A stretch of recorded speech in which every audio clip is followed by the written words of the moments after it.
యెహోవా ఈరే నన్ను చూసేవాడా, నీవుండుటయే చాలు. యెహోవా రఫా స్వస్థ ప్రదాత, నీ గాయమే బాగు చేయు. యెహోవా షమ్మా తోడుండువాడా, నా అక్కరలను తీర్చు.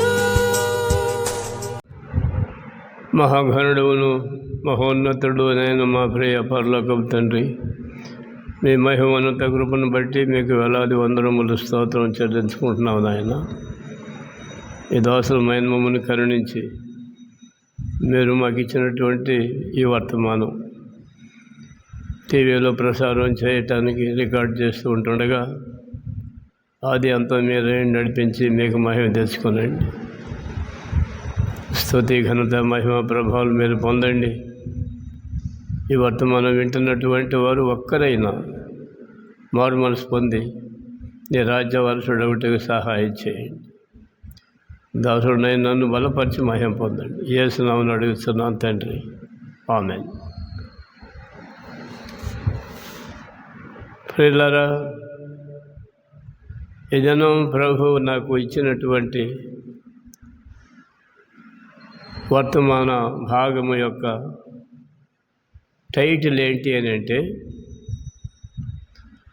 తన సిలువనెత్తుకొని వెంబడించుట. కాబట్టి ఈ మాటలు మనం చూసినప్పుడు లూకా సువార్త 9వ అధ్యాయము 23వ వచనం మాట్లాడుతుంది. మరియు ఆయన అందరితో ఇట్లనెను, ఎవడైనను నన్ను వెంబడింపగోరిన ఎడల తన్ను తాను ఉపేక్షించుకొని దినదినము తన సిలువనెత్తుకొని నన్ను వెంబడింపవలెను. చూడండి, ఆయన అడ్రస్ చేస్తున్నప్పుడు ఆయన అందరితో ఇట్లనెను. ఆ అందరూ అనేటటువంటి విషయము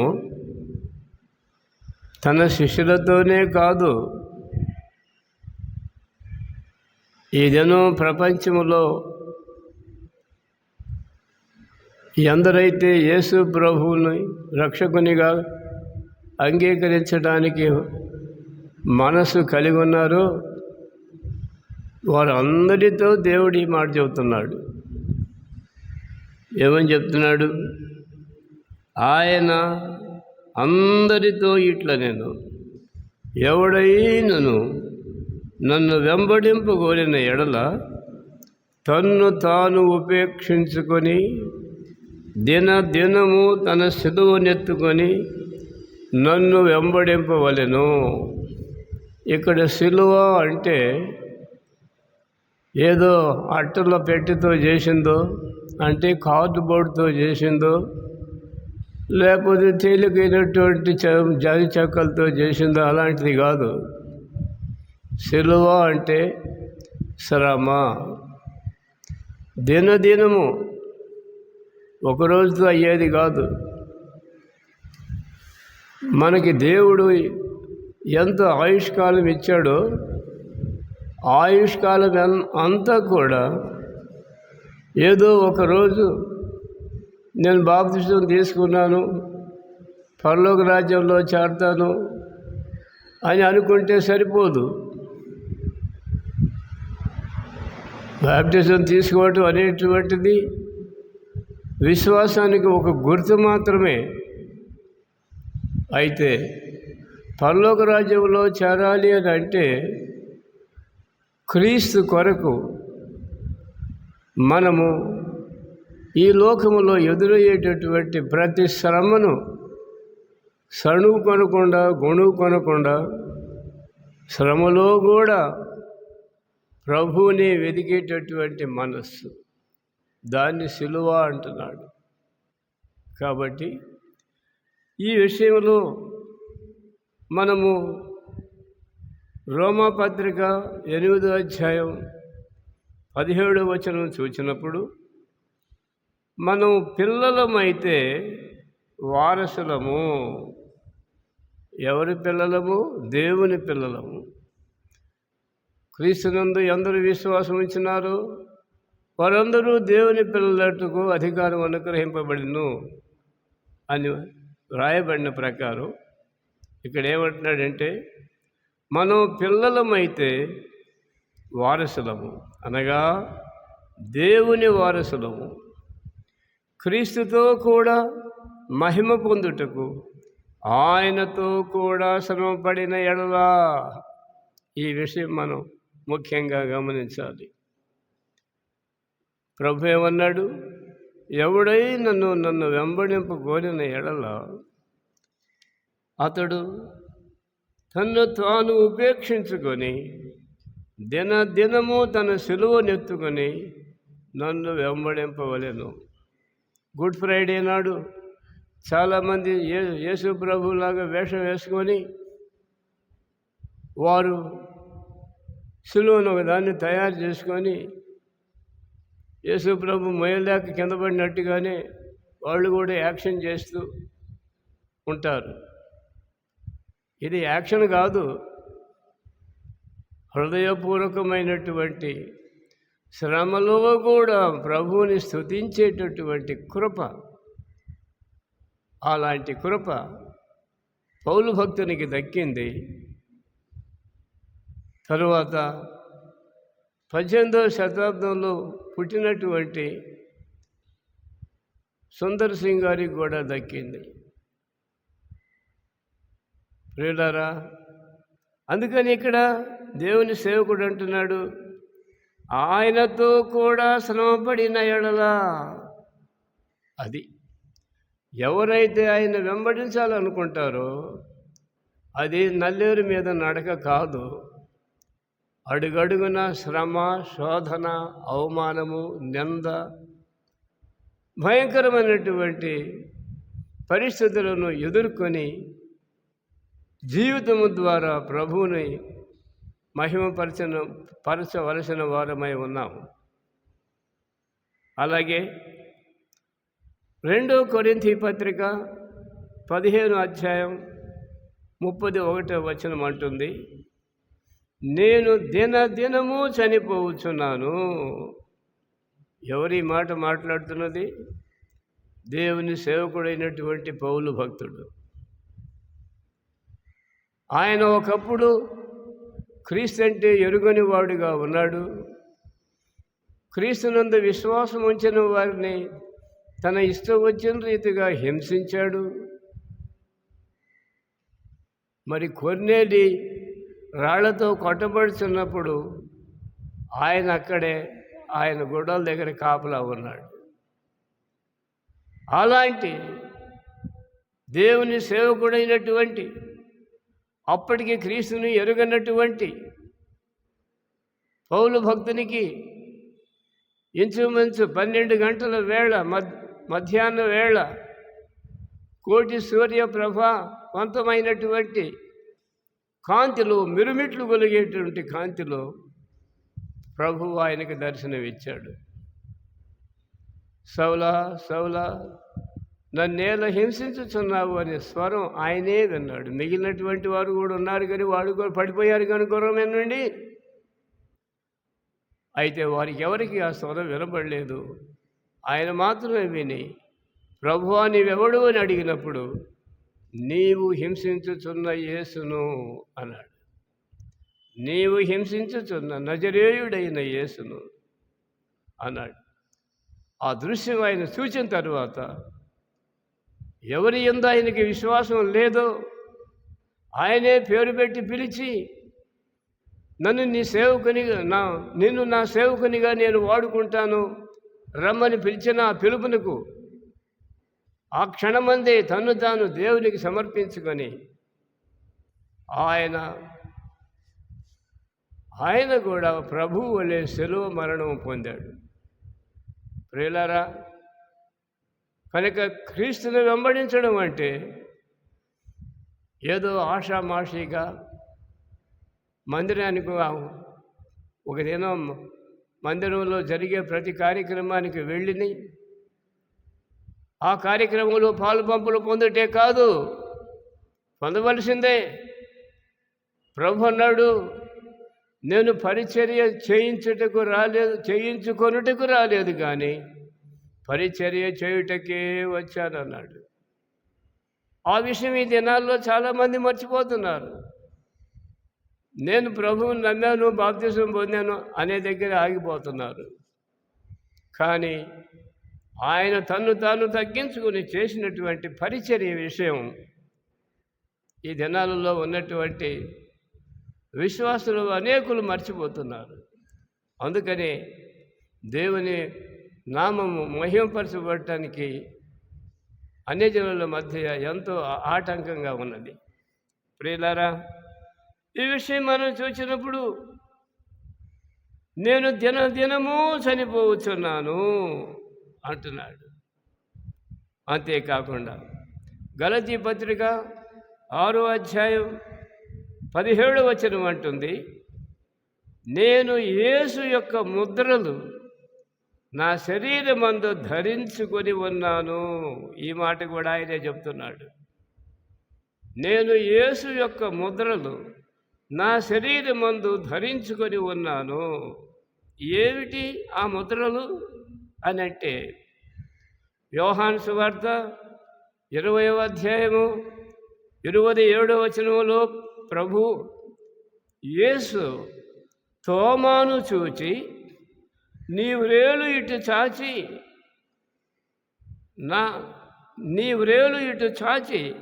నా చేతులు చూడము, నీ వ్రేలు ఇటు చాచి నా చేతులు చూడము, నీ చెయ్యి చాచి నా ప్రక్కలో ఉంచి అవిశ్వాసివి కాక విశ్వాసివై ఉండుము అనెను. ఇవి ఆయన ముద్రలు. తోమా అన్నాడు, ప్రభువు లేచాడని ఆయన తోడి శిష్యులు చెప్పినప్పుడు నేను అటు నమ్మేవాడిని కాదు. ఆయన గాయములలో నా వ్రేలు పెట్టి చూస్తేనే కానీ నేను నమ్మనన్నాడు. అందుకని ఆయన రెండవసారి తోమాకు ప్రత్యక్షమై, అంతకుముందు తోమా లేనటువంటి శిష్యులకు ప్రత్యక్షమయ్యాడు. అందుకని తోమా కొరకు మరలా ప్రత్యక్షమయ్యాడు. ఆయన తోమాను పిలిచి అంటున్నాడు, నీ వ్రేలు ఇటు చాచి నా చేతులు చూడుము, నీ చెయ్యి చాచి నా ప్రక్కలో ఉంచి అవిశ్వాసివి కాక విశ్వాసివై ఉండుము అంటున్నాడు. కాబట్టి అప్పుడు ఆయన వ్రేలు ఆ గాయాల్లో పెట్టి చూచి నమ్మాడు. అందుకనే ప్రభు అన్నాడు, చూచి నమ్మిన వారి కంటే చూడక నమ్మిన వారు ధన్యులు అని చెప్పాడు. అంటే యేసు ప్రభు ఆయన పంచగాయాలు, దానికి తోడు ముళ్ళ కిరీటము ధరించి రక్తధారలతో ఆయన రక్తపు ముద్దగా మారిపోయాడు. అలాంటి ఆయన చేతులలో గాయాలు, పాదములలో గాయాలు, ప్రక్కలో గాయము, శిరస్సు మీద భయంకరమైనటువంటి ముళ్ళ కిరీటము ధరించినటువంటి వాడుగా, స్వరూపము లేనటువంటి వాడుగా మారిపోయినాడు యేసు ప్రభువే. కాబట్టి ఎవడైనా నన్ను వెంబడించిన కోరినట్లయితే అతడు దినము తన సిలువనెత్తుకొని నన్ను వెంబడింపవలెను. ప్రియులారా, ఈ దినాల్లో ప్రభువుని వెంబడిస్తున్నామని అనేకులు అనుకుంటున్నారు. కానీ ఏదైనా ప్రభు నామము నిమిత్తమై శ్రమ కలిగినప్పుడు ఆ శ్రమలో, ప్రభువా ఈ శ్రమలో కూడా నేను నిన్ను మహింపరచడానికి నాకు శక్తి దయచేయమని ప్రార్థించేటటువంటి అనుభవము అనేకులు లేక వెనుదిరిగి వెళ్తున్నారు. విశ్వాసమును భ్రష్టులై వెనుదిరిగి వెళ్తున్నారు. కనుక ప్రియులారా, చూడండి, ఫిలిప్పీ పత్రిక 3వ అధ్యాయం 10-11 వచనాలు అంటుంది, ఏ విధముగానైనను నాకు పునరుత్థానము కలుగువలనని ఆయన మరణము విషయములో సమానానుభవము గలవాడనై. ఈ మాటలు కూడా మరి పౌలు భక్తుడే చెప్తున్నాడు. పునరుత్థానం కలగాలని. పునరుత్థానం అనగా మరణించినటువంటి వాడు తిరిగి సజీవుడిగా లేవడం. కనుక ఏ విధముగానైనను నాకు పునరుత్థానము కలుగువలనని ఆయన మరణము విషయములో సమానానుభవము గలవాడనై. హల్లెలూయా.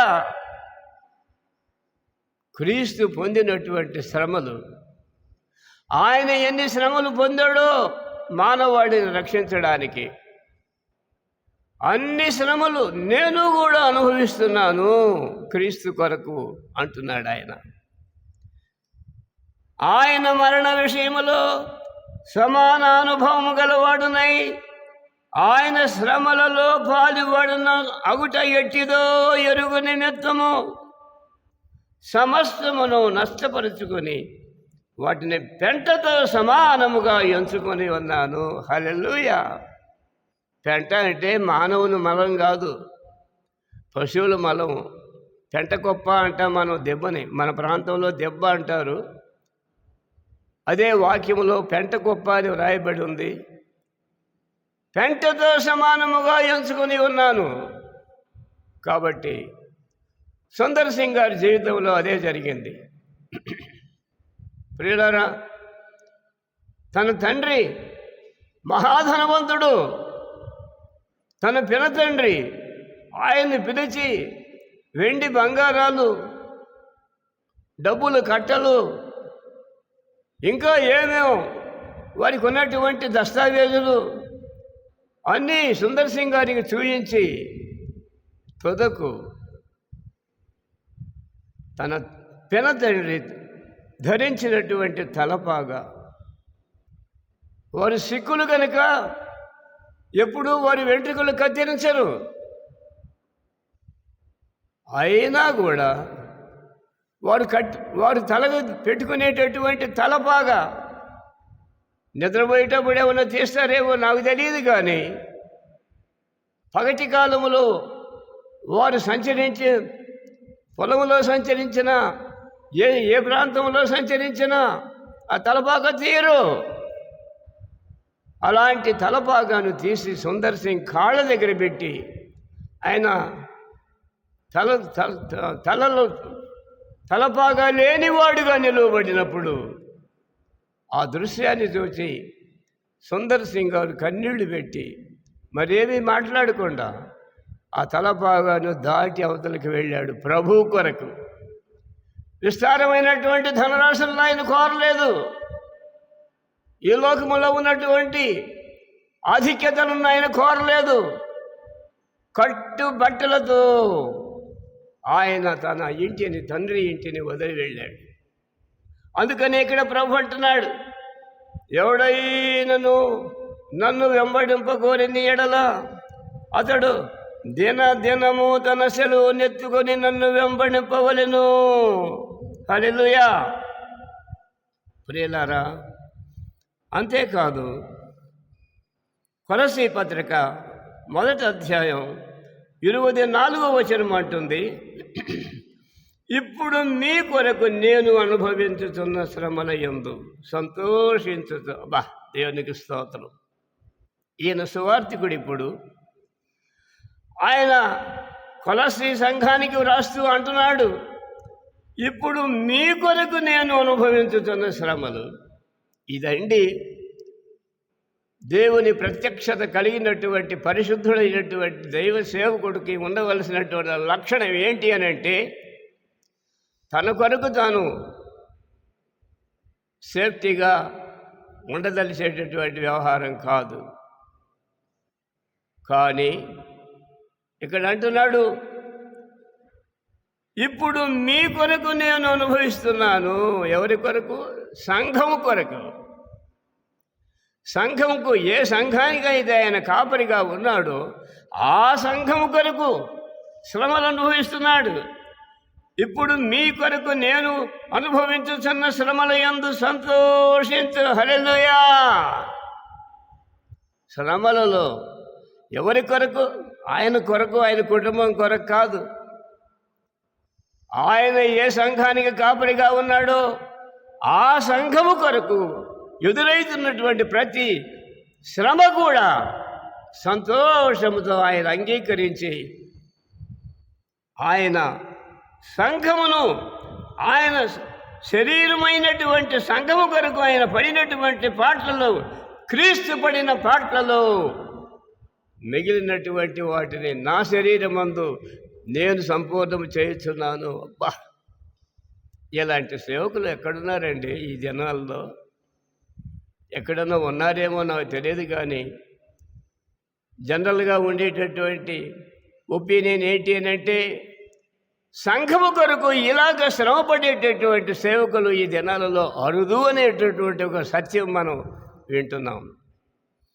ప్రియులారా, 2వ తిమోతి పత్రిక 2వ అధ్యాయం 11వ వచనం అంటుంది, ఈ మాట నమ్మదగినది ఏదనగా మనం ఆయనతో కూడా చనిపోయిన వారమైతే.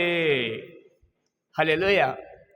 క్రీస్తు మన కొరకు చనిపోయాడు, మనము కూడా ఆయన కొరకు చనిపోవాలి.